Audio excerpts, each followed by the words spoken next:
क्यों रही हो? आप तो कोई सुंदरी मालूम पड़ती हो। तो आज प्यारे वो देवी जी क्या बोली, सुनिए महाराज। मैं हूं लौकिक सुंदरी नहीं, मैं कोई सुंदरी नहीं हूं, सब मुझे भक्ति बतलाते हैं। मेरा नाम है भक्ति, मैं कोई सुंदरी नहीं जो आप समझ रहे सुंदरी है। और बोले रो क्यों रही हो? और तब तक नारद जी की नजर पड़ी कि दो पुरुष खड़े हैं, इधर एक उधर। ये दोनों पुरुष कौन है?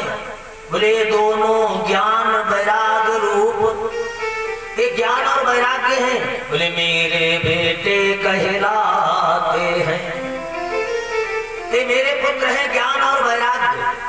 महाराज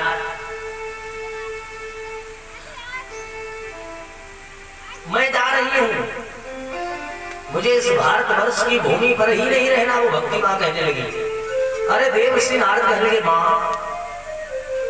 ऐसा कौन सा कष्ट आ पड़ा आपके ऊपर जो आप भारतवर्ष की भूमि पर ही नहीं रहना चाहती हैं? आज प्यारे है तो भक्ति मां कहने लगी कलयुग का प्रभाव है। और नारद बाबा ने विचार किया कि मां युवान पुत्र बूढ़े, ये तो भाई चमत्कार की तो बात हो गई है। ये किसका प्रभाव है? कलयुग का। ये है कलयुग का परम प्रताप,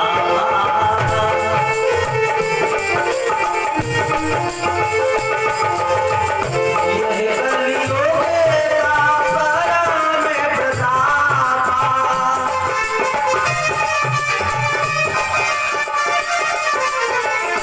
मानस पुण्य कोई नहीं पाता,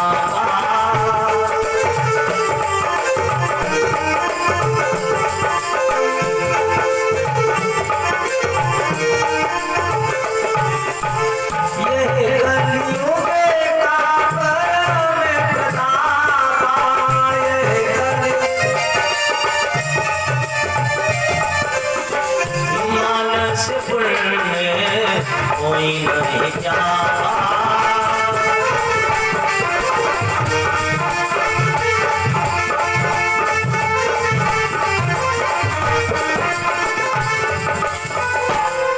बोलिए हे कलयुग का परम प्रताप, काल योगेन जर्जरम्। महाराज ये कलयुग के प्रभाव से सब हुआ है, ये कलयुग की मेहरबानी है।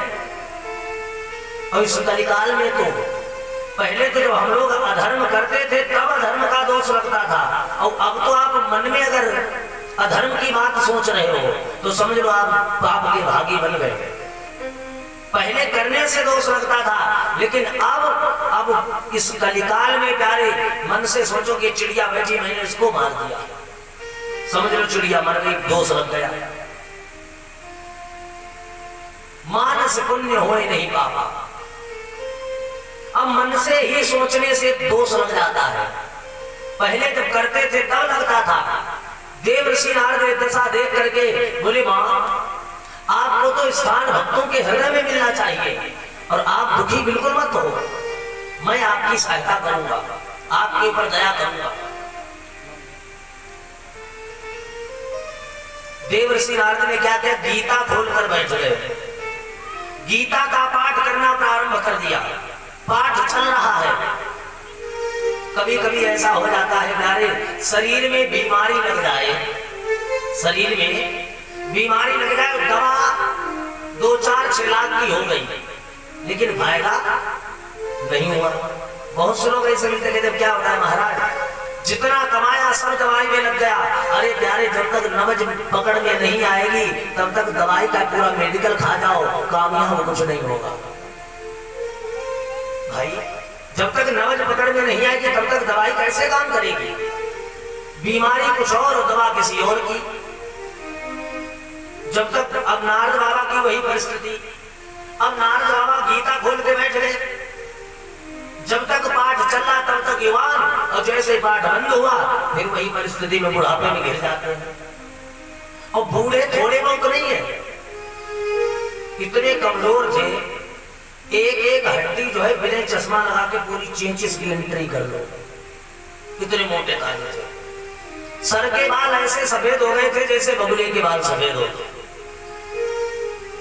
इंद्रियां शिथिल हो गई थी, चलने की सामर्थ्य नहीं रह गई थी।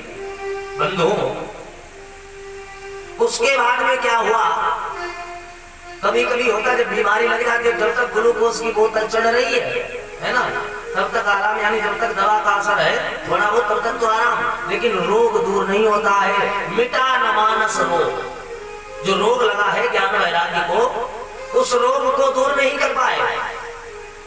हुआ क्या,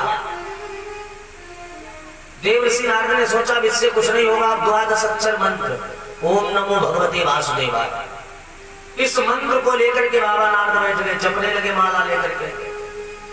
जब तक माला चल रही है तब तक तो ईमान, और जैसे माला बंद हुई फिर बुढ़ापे में गिर जाते हैं।